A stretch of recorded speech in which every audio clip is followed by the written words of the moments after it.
எனக்கு ரொம்ப ஆச்சரியமாக இருந்துச்சு. இஸ்ரவேல் ஜனங்களை பார்த்தீங்கன்னு சொன்னால் ஆண்டவர் அவங்களுக்கு இறைச்சியே கொடுக்கல பிரயாணத்தில். தெரியுமா அவங்களுக்கு? அவங்களுக்கு இறைச்சியே கிடையாது. அவங்களுக்கு வெறும் என்ன கொடுத்தாரு? மண்ணா தான், அப்பம் தான் கொடுத்தாரு. அதாவது மாம்சம் கலக்காத அவங்களுக்கு என்ன கொடுக்குறாரு? நீ வந்து கானான் பிரயாணத்தில் இருக்கிற உனக்கு என்ன கொடுக்கக்கூடாது? இந்த உலகத்துக்குரிய மாம்சத்தை கலக்கக்கூடாது. நான் வானத்திலிருந்து உனக்கு ஒரு அப்பத்தை கொடுக்குறேன், அதை சாப்பிடு, அது உனக்கு போதும். எதுக்கு வரைக்கும் போதும்? கானான் வரைக்கும் உனக்கு போதும். இப்போ இந்த ஜனங்களுக்கு இந்த சாப்பாடு எப்படி ஆகுது?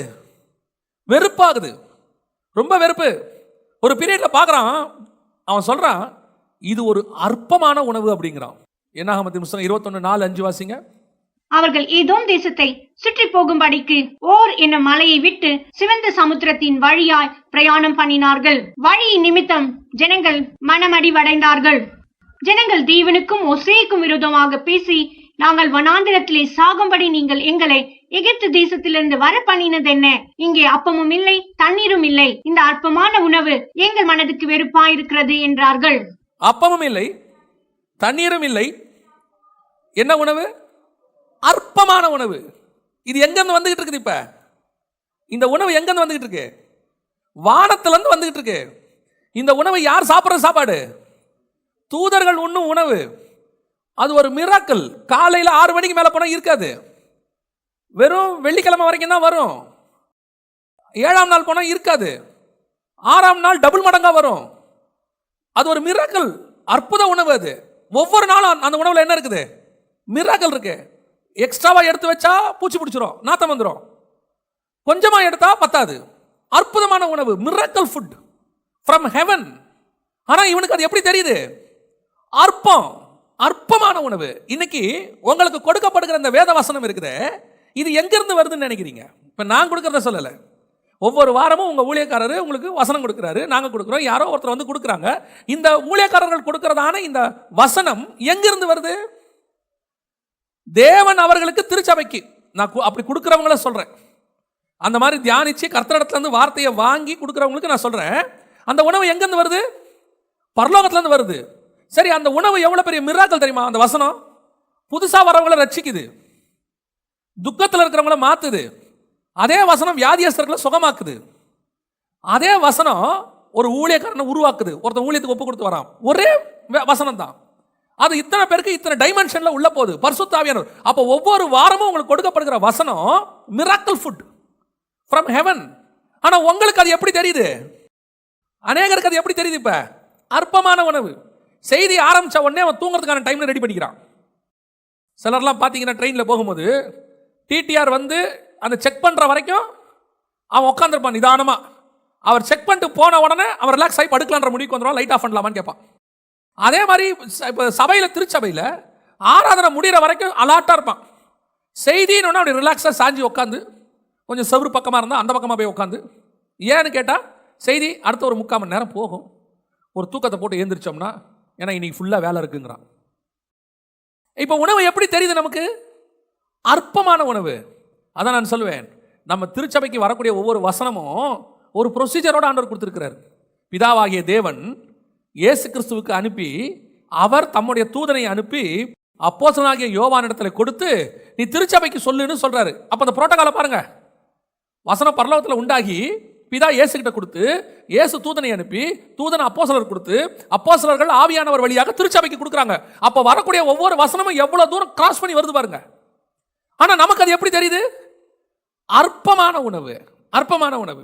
காலையில் 5 மணிக்கு எழுந்திருச்சு வேலைக்கு போறதுக்குள்ள அந்த அம்மா சமைச்சு எல்லாம் ரெடி பண்ணி அப்படி வச்ச உடனே ஒரே வார்த்தையில பையன் கேட்பான், இதே தானா, வேற ஒன்றும் இல்லையா? அந்த அம்மாவுடைய 1.5 மணி நேரம் வேலை என்ன ஆகி போச்சு? அந்த இடத்துல அவுட்டு, முடிஞ்சிச்சு. அவ்வளோதான். அவ்வளோ கஷ்டப்பட்டு செஞ்சு வச்சு அந்த அந்த மொத்தமும் எங்கே போச்சு? ஒரே கேள்வியில் முடிஞ்சிச்சு. நம்ம என்ன பண்ணுறோம்? முந்தின நாள் காத்திருந்து கர்த்தரிடத்துல வசனத்தை வாங்கி வந்து ஒரு ஊழியக்காரன் திருச்சபைக்கு கொடுக்கும்போது ஒரே நிமிஷத்தில் மார்க்கு.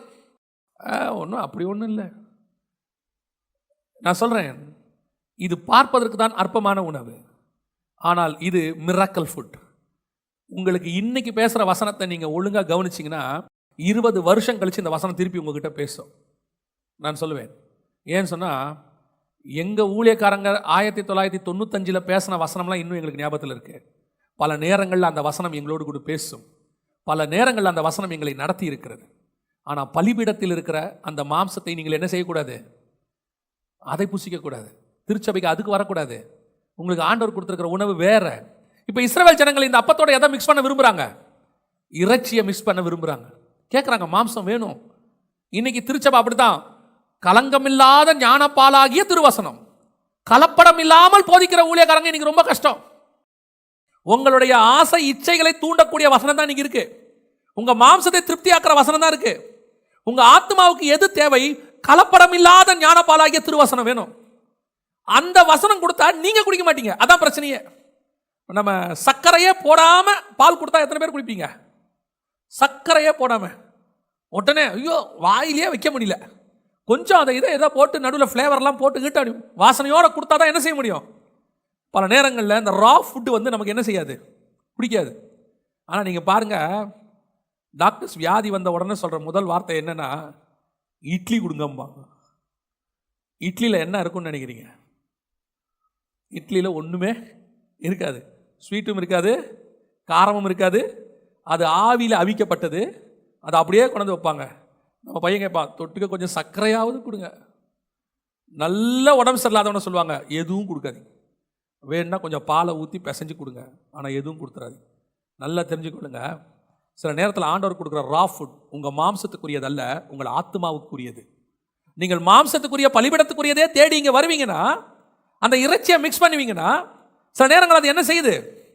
நம்மை மாம்சத்துக்கு சந்தோஷமா இருக்குது, கேட்கறதுக்கு சந்தோஷமா இருக்குது. நான் என்ன சொல்றேன், இந்த மாசத்துல உனக்கு என்ன தேவையோ அதை பரலோகம் கொடுக்கும். அது போன மாசத்துல மிச்சம் உள்ளதை சேர்த்து கொடுத்தாலும் பரலோகத்துக்கு தோத்துறோம். அவங்க கொடுத்துட்டு போட்டோம். என்னுடைய எதிர்பார்ப்பு அதல்ல. என்னுடைய எதிர்பார்ப்பு சமூகத்தப்பம். பலிபிடத்தில் உள்ளது அல்ல. பலிபிடத்தில் உள்ளது எல்லாம் ஒரு நாள் நிச்சயமாய் சுட்டரிக்கப்படும். நீங்க இந்த பூமியில எதை வேணாலும் ஏர்ன் பண்ணுங்க. ஆனா ஒரு நாள் நீங்கள் வரும்போது, மகா பரிசுத்தத்துக்குள்ள போகும்போது, மாம்சமும் ரத்தமும் பரலோக ராஜ்யத்தை சுதந்திரிப்பதில்லை. அல்லேலூயா. இன்னைக்கு நிறைய ஊழியக்காரங்களும் எப்படிப்பட்டவங்களா இருக்கிறாங்க அப்படின்னு கேட்டிங்கன்னா, உங்களுடைய ஆசைக்கு, உங்களுடைய இச்சைகளுக்கு, உங்களுடைய மாம்சத்துக்கு தேவையான வார்த்தைகளை சொல்லி உங்களை அவங்க எப்படி வச்சுக்கிறாங்க? ஏலியின் புத்திரரை மாதிரி வச்சுக்கிறாங்க. இந்த ஏலியின் புத்திரர் இருக்கிறானே, அவன் மாம்சத்தில் சுட்டரிக்க வேண்டியதை என்ன பண்ணுவானா, வெந்து முடிக்கிறதுக்குள்ள பதமா இருக்கும்போது என்ன பண்ணிடுவான்? எடுத்துருவானாமா. அப்ப அங்க இருக்கிறவன் சொல்றான், பலிபடுத்திட்டு இருக்கிறவன், இது நல்லா வேகணும்டா, சுட்டரிக்க பண்ணணும் ஆண்டவர் சொல்லியிருக்காரு. இவன் சொல்றான், நீ முதல்ல எனக்கு ஏன்? அது வெந்துட்டா சாப்பிட முடியாதுப்பா. மாம்சத்தை சுட்டரிச்சிட்டா பிரயோஜனம் இல்லை. அப்புறம் நல்ல பதமா வெந்தும் வேகாமையும் நல்லா அமுக்கம்னா கறி பஞ்சு மாதிரி இருக்கணும். நம்ம அப்படிதான் சொல்றோம். கொஞ்சம் தீஞ்சு போச்சுன்னா நம்ம என்ன சொல்றோம்? வாயில வைக்க முடியாது. அப்ப ஊழியக்காரங்களே இன்னைக்கு நிறைய பேர் எதை விரும்புறான்? மாம்சம் முழுவதுமா சுட்டரிக்கப்படுறத அவன் விரும்பல. நீங்கள் அப்படிப்பட்ட ஊழியர்களை தெரிந்து கொள்ளாதிருங்கள். அப்படிப்பட்ட உபதேசங்களுக்கு செவிசாய்க்காதிருங்கள். அது உங்களுக்கு பிரயோஜனம் இல்லை. இந்த மாம்சம் ஒரு நாள் நிச்சயம் உங்களை என்ன விழ பண்ணும், ஏதோ ஒரு இடத்துல விழ பண்ணும். ஆண்டவர்கிட்ட சொல்லணும், ஆண்டவரே, எந்தெந்த பகுதியில் என் பலிபீடத்தில் சுட்டரிக்கப்பட வேண்டி இருக்கிறதோ அத்தனையும் என்ன செய்யப்பட வேண்டும்? சுட்டரிக்கப்பட வேண்டும். இந்த இஸ்ரவேல் ஜனங்களை பற்றி பார்த்தபோது எனக்கு ரொம்ப ஆச்சரியமா இருந்துச்சு. தாவீது இஸ்ரவேல் ஜனங்களுக்கு எடுத்து என்ன பண்றாரு? ஆசாரியன் கொடுக்குற மாதிரி அவர் திராட்சை ரசத்தையும் அப்பத்தையும் கொடுக்குறாரு. ஆனால் கூட கொடுக்கும்போது எதையும் கொடுக்குறாரு? இறைச்சியையும் சேர்த்து கொடுக்குறாரு. ஏன்னு சொன்னா, இந்த இஸ்ரவேலர்கள் இறைச்சி இல்லாமல், மாம்சம் கலக்காம அவனால் என்ன பண்ண முடியாது? இம்மைக்குரியதை இல்லாமல் அவனால் என்ன செய்ய முடியாது? அவனால் உபதேசத்தை கேட்கவே முடியாது. நீ தேசத்தை சுதந்திரித்துக் கொள்வாய், நீ நீடித்த ஆயுசாயிருப்பாய், உன் பேரை பெருமைப்படுத்துவேன், நீ குமாரரும் குமாரத்தைகளையும் பெற்றுக்கொள்வாய். இந்த பூமிக்குரியதை சொன்னாதான் இஸ்ரவேலை அக்செப்ட் பண்ணிப்பான். ஆனா இயேசு கிறிஸ்து கிட்ட வரவன ஆண்டவர் பூமிக்குரிய ஆசீர்வாதத்தை பத்தி பேசவே மாட்டார். எல்லாவற்றையும் விட்டு வந்தோமே ஆண்டவரே, எங்களுக்கு என்ன கிடைக்கும்? மறுஜன்ம காலத்தில் என்ன பண்ணுவேன்?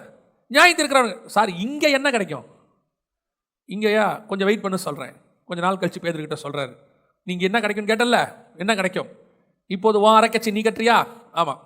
முதிர் வயதானா இன்னொருத்தன் கட்டுவான், உனக்கு விரும்பாத இடத்துக்கு கூட்டிட்டு போவான். என்ன சொல்றீங்க ஆண்டவரே? நீ இன்ன விதமாய் மரிப்பாய் என்று அவனுக்கு சொன்னார். இங்கே உனக்கு எதையும் தேடாத, இங்கே அல்ல உன் ஆசீர்வாதங்கள் எல்லாம் பள்ளிப்பீடத்துக்கிட்ட இல்லை, உன் ஆசீர்வாதங்கள் எல்லாம் மகா பரிசுத்த ஸ்தலத்தில் இருக்கிறது, பரலோகத்தில் ஆண்டவர் வச்சிருக்கிறார். அப்போ உனக்கு தோணணும், அப்போ எனக்கு பூமியில் ஒன்றுமே இல்லையா? வாழ்கிற வரைக்கும் என்ன வேணுமோ அதை கர்த்தர் கொடுப்பார். என்ன வேணுமோ உன்னோட ஸ்டாண்டர்டுக்கு ஏற்ற மாதிரி கொடுப்பார். இப்போ நீங்கள் ஒரு ஆளாக இருக்கும்போது என்ன தேவையோ அதை கொடுப்பார். திருமணம் ஆச்சு, 2 பேர் ஆயிடுவீங்க.